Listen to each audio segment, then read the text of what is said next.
tarde, amigos da rede de comunicação, ai, rede global de comunicação, conhecimento é poder. Deixa eu só baixar o meu retorno, porque, infelizmente, quando o retorno fica muito alto, é muito ruim, sai eco para vocês, não é legal. É complicado, né? Mas é assim mesmo.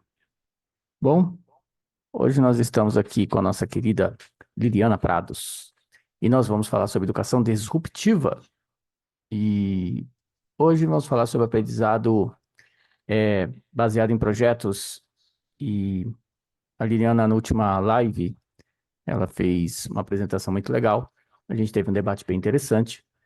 E agora a gente vai estar falando de novo sobre pontos positivos, pontos negativos. É uma análise que é necessária e faz parte desse processo. Boa tarde, tudo bem, Liliana?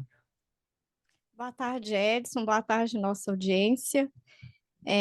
Como o Edson disse, a gente vai hoje estudar sobre o aprendizado baseado em projetos, né?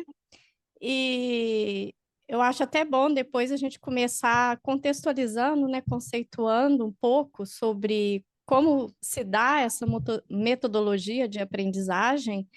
E para quem nunca ouviu falar, né? Eu sei que muita gente ainda nunca ouviu falar, às vezes é até novidade, educação disruptiva, né? Mas só para deixar uma pergunta reflexiva aqui nessa introdução, né? Sobre o tema que a gente vai abordar hoje você já imaginou se a aprendizagem não fosse apenas sobre absorver informações, mas sim sobre resolver problemas do mundo real? E aí nós vamos colocar na tela os pontos positivos, os pontos negativos, e a gente vai estar aqui realizando esse debate em torno deste assunto, que é bem interessante. Afinal de contas, a educação está passando por um processo de transformação e será contínua, não vai parar. E só lembrando que hoje nós teremos às 19 horas doutora Cláudia Carvalho. Iremos falar sobre direito patrimonial. E às 21 horas e 30 minutos iremos fazer a live sobre economia digital com a nossa querida Nicole e Henrique Piemontes. Então vai ser um bate-papo bem interessante. Ao lado direito da tela tem um QR Code para vocês seguirem Liliana Prados, tá? Então é só vocês apontarem aqui o QR Code. E também tem o endereço do site. Caso você aponte e não dê certo, você pode entrar no nosso site, redeglobaldecomunicacal.com.br, e lá você clicar no link para vocês estarem seguindo. Ontem nós tivemos uma audiência altíssima em cima da live sobre o desastre do Rio Grande do Sul, e queria agradecer a toda a audiência no Face, no YouTube e tudo mais. Bom, pontos positivos. Aqui fala sobre estimula a aprendizagem colaborativa e o trabalho em equipe. Os alunos precisam se ajudar a interagir para completar o projeto. O que você fala sobre isso, Liliana? Então, a aprendizagem baseada em projetos, ela se dá geralmente quando eles gostam de fazer quando reúne muitas disciplinas, né, juntas, e eles vão dividir a turma em grupos. E eles vão dar um dado, um motivo, assim, um problema que acontece de concreto na vida do estudante, certo? Pode ser até algum problema que está acontecendo naquele momento na vida do estudante, como, por exemplo, pode pegar alguma coisa que acontece dentro da escola, como alguma, sei lá, vamos pôr, por exemplo, assim, as portas do banheiro estão aparecendo arranhadas com estilete, ou um problema no entorno da escola, tipo um rio poluído que passa perto da escola, ou quando a escola está numa região e quando chove há um alagamento. Então, eles vão pegar um problema da vida real, certo? E vão lançar um desafio, uma questão desafiadora para esses grupos. Se a gente pegar, por exemplo, a questão do alagamento das chuvas, porque imagina, o aluno, ele pode estar vivendo aquilo naquele momento, né, tendo uma dificuldade de acesso até o portão da escola, certo? eles podem colocar uma pergunta tipo: como reduzir o impacto das chuvas e alagamentos em nossas escolas, certo? E os alunos, eles vão coletar dados, eles vão fazer um processo investigativo, pode ser uma pesquisa sobre a história do saneamento do bairro, por exemplo, e fazer uma linha do tempo, pegar o volume das chuvas em cada época do ano e fazer gráficos, tabelas com os dados coletados, ou questionários para entrevistar a população vizinha em relação ao comportamento delas sobre resíduos, e eles vão coletando todos esses dados, certo? E depois eles vão lançar a resposta, mas eles vão apresentar isso através de um produto final, algo que eles palpável, pode ser tipo, não precisa ser algo físico, pode sim ser um mural, alguma coisa assim, mas pode ser uma apresentação também para os pais e tudo, certo?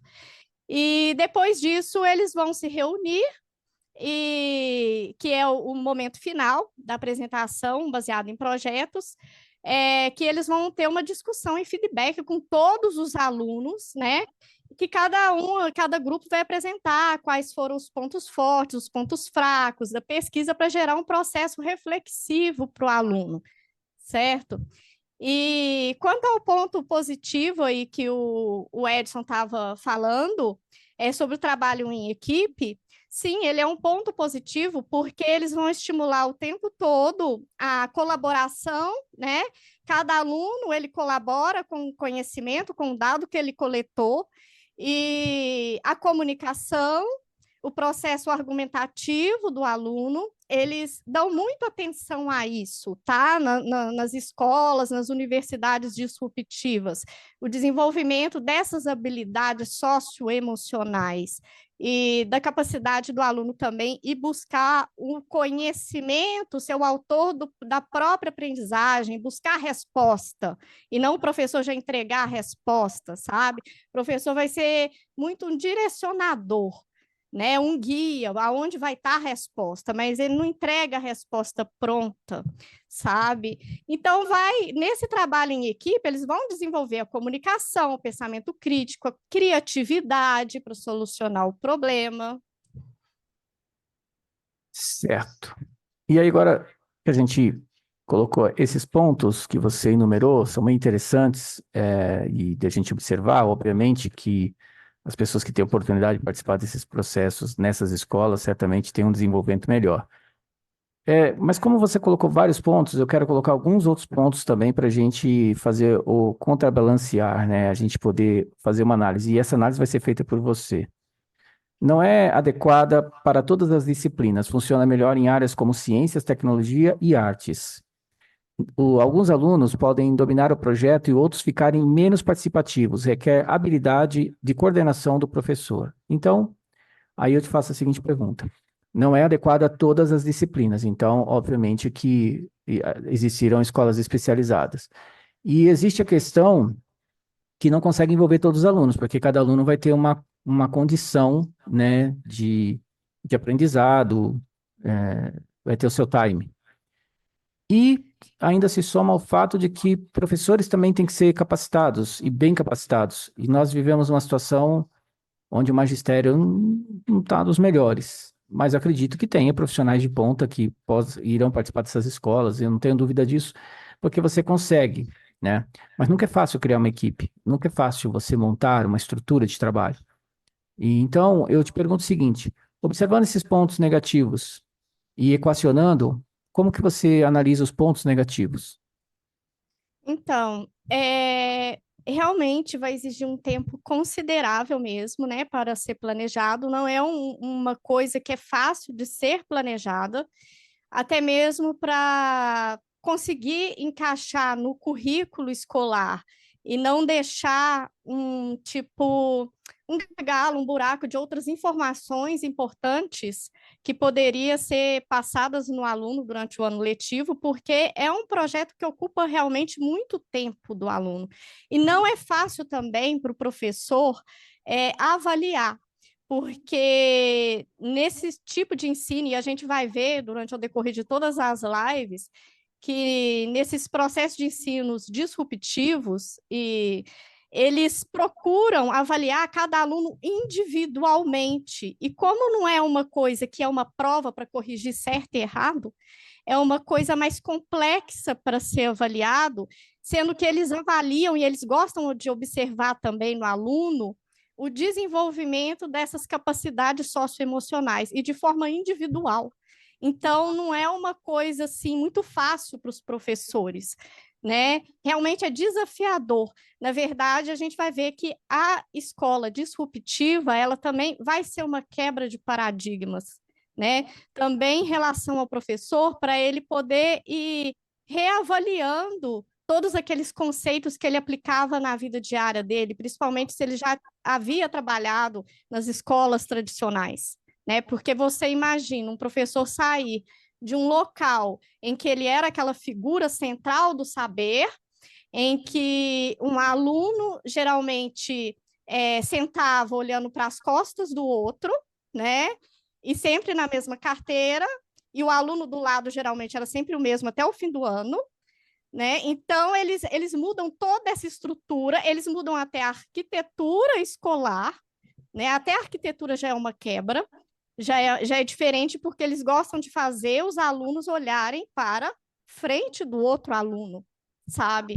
Então, essa complexidade de mudança principalmente nos países em que essas escolas estão sendo implementadas de uma forma maior, os professores eles realmente passam por um treinamento muito intensivo, não só para o uso da tecnologia que eles precisam se adaptar, porque muitos professores têm dificuldade, mas também para essa nova forma, né, de ver, de transmitir o ensino e de avaliação.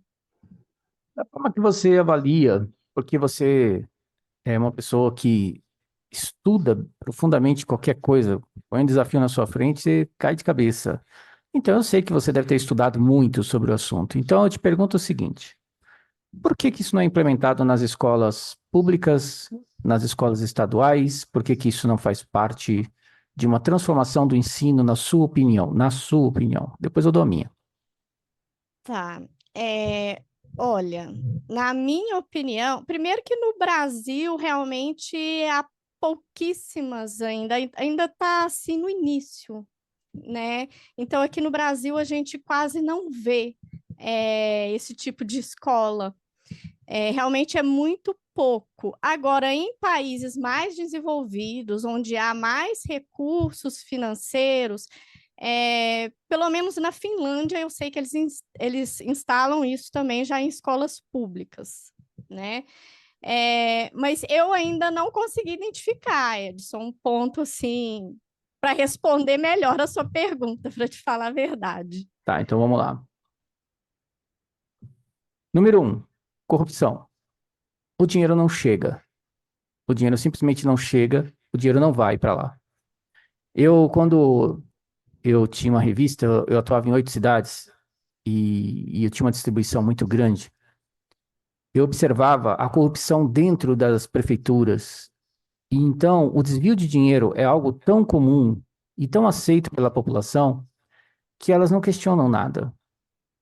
Não questionam nada. As pessoas não estão acostumadas a questionar. Elas não estão acostumadas a questionar nem o condomínio que ela vive, porque ela tem medo. Ela tem medo de embate. As pessoas, elas querem fugir da discussão, do debate.